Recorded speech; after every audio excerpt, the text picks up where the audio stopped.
would you do? Siguro mo yung nga, yan po lang na. Most of our brothers and sisters would say, yan po lang na, have trust in God. Now, how would you tell it to our young people? If our young people haven't have that kind of relationship with God. Okay sa to mga elderly, or ay sa inyo haday, wapa ko'y labot. Okay sa to mga elderly, or katong mature na in the spiritual journey, mga kaigsunan, that you have already developed a closer relationship sa Ginoo. It's easy for us to say, iampo na, ihatag na tanan, i-trust na sa Ginoo tanan, because we already have developed that kind of relationship sa atong Ginoo. Because we know na God would supply all our needs.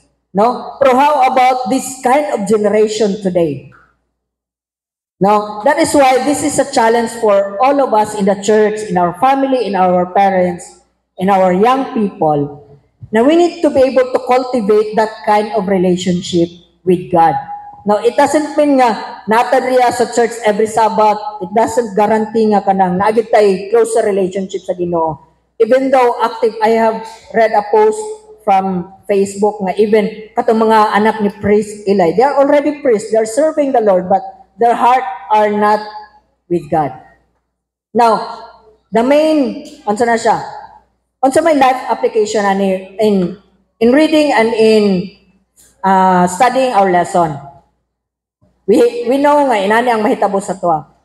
I hope, brothers and sisters, they will not instill fear in our hearts nga moabot ang last days mahadlok ta. No, it's not. Because God has already win the battle. Daog na ang Ginoo. No?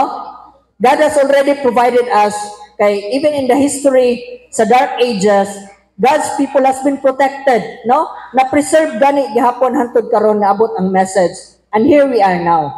Now, the main focus of our lesson for this week is for us to be ready. Unsaon pag ready? You and I will have a closer relationship sa Ginoo. We need to have that kind of personal relationship sa Ginoo, because in the end time, moabot ka niyang kalisod mga kaigsunan, ako, wala ko'y closer relationship sa Ginoo. Unsa ako ang default nga reaction pag naikalisod? Asa ko madto ko dito sa government, sa akong mga friends nga katong dili pod tumutuo, unsa ilang advice ako inana, lahi. No? Pero if ever I have already that kind of close relationship sa akong Ginoo, whatever happens, the same with Shadrach, Meshach, and Abednego, when they face dito sa furnace, bisan pagpatyon mga kaigsunan, they will stand firm.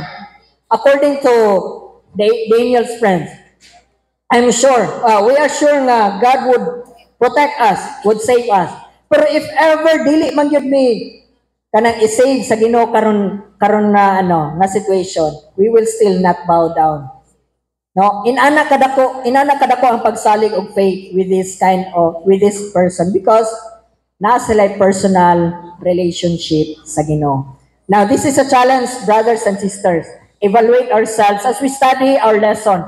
Makita nato atong lesson rin, daghan kay nga mga sa atong lesson, mga events, current events, or in the future events, ma-reveal sa tuwa in the Bible and in sa spirit of prophecy. Let's evaluate ourselves. Are we ready to face such kind of events in the future? I hope